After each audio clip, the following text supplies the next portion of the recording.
All right. Well, thanks to Roy Perez. We are here with Roy Perez and new chairman, CEO of the California Hispanic Chamber of Commerce. Congratulations. Thank you very much. You deserve it, and it's a great conference. This is our first time here as Renacer, new members of the chamber. And we wanted to ask you, what was your expectation before, becoming the CEO? What was your expectation because you were part of the board? About this particular conference that is ending tonight. I looked at I worked with all the chambers on the board, and I got a lot of information from them by listening to what they needed, knowing who the leadership was, and what was lacking, and then also the strengths they had. So as I worked with them, I won their confidence. As I won their confidence, I was able to also help them with resources, connect them, and it took a few years. We worked together, and the rest is history, and today I got elected. And it was a unanimous decision, which tells a lot about the trust and the confidence that you are able to generate in this very diverse group. How many chambers have participated in this conference? We had 57 chambers. Wow, 57 chambers. 57. And we normally bring in, during the whole convention, we probably had about 1,200 people that went float in. Wow. 1,200 people and a 2.5-day convention. 2.5-day in San Jose. When is going to be the next one? And I might add, we also had big corporate America. You had Wells Fargo, ConocoPhillips. Yes. We even had labor here, State Farm. So I mean that connects all the locals and the corporates together. Procurement contracts are really important. The matchmaking. Matchmaking is. Yes, that was great. We had legislative policy training. Very important. That's your question about next year. We're looking at San Diego or Los Angeles. Oh, this is still a decision to be made. Yes. Yeah, we're still looking to where we're going to go. So talking about the many different things that the chambers offer in California and what you want to do, what do you think needs to be stressed so we can continue doing the kind of progress that has been achieved in the past few years? I think there's a couple of things we need to do. We definitely need to look at the ability for small businesses to be able to obviously get contracts. We've got to help them have access to capital. We also, on the legislative side, got to make sure our government doesn't overtax them or overregulate them. Exactly. So we got a number of fronts to take care of. But more important is to make sure that there's procurement contracts, that they're creating jobs by helping the businesses. Exactly. And in achieving these goals that you are setting for the organization, how well equipped you believe the chambers right now are in the field? I think they're very well equipped. Tonight, this conference demonstrated that. Many of the corporations that did matchmaking are very impressed.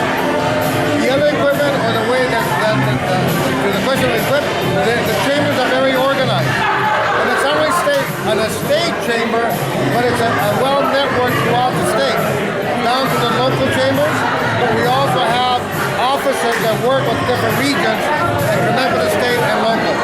How can we were talking with a few representatives from SBDCs that have attended the conference, and one challenge apparently is that still there is a large population of entrepreneurs that don't know how to access us or the chamber. Yeah. So we can tell them, we do exist, we do provide all this. How do you think we can overcome that apparent barrier so the services really reach as much to the small businesses? Yes. Yeah, I think we're going to probably need to tighten up that in a little more. Get with SBA, find out exactly how we can collaborate with them and match it with our region. I think it's a question of how much staffing and ability can they move when we want them to move. If we want them to go to Inland Empire, we could set meetings there. If they want to go to Southern California, we can do it, or Northern California, or Inland Empire. But we got to sit down and put a good strategy down. Linda Alvarado, who is a prominent businesswoman, gave us a very significant, I believe, challenge in terms of making us realize that obviously the world has kind of changed and make the challenge to us. What do you think we probably need to change a little bit in terms of how we're operating, we Hispanics, in terms of business, the way we manage business? One common area we attended several seminars with Douglas here, is the concept of sustainability, creating new businesses that have to do with green businesses and social impact businesses. How is that we Hispanics can better, maybe take advantage of those channels? I think as the world begins to evolve, different what it is, because none of us are in the old school, if you will. We may want to do business like our fathers and mothers, but the world has evolved, and we have to evolve with it by attending different conferences, by reaching out and getting to know what the young men and women are doing, entrepreneurs, like social media. How do I reach out and do SBA differently than it did? How do we use the internet for the state and federal government to get the contract? How do we get access to capital through the internet? So we need to constantly be going and reaching out. The challenge in small businesses, men and women, is they're so busy working, but we have to do it. Yes. Otherwise, we risk losing the advancement that has been made so far. Right. Because, you're right. The firefighting, as they say, the routine of the day may distract them from the strategic things that actually the Hispanics need to learn about. So our work as non-profit actually has to do a lot with it. That's the work we're doing with a number of Hispanic chambers.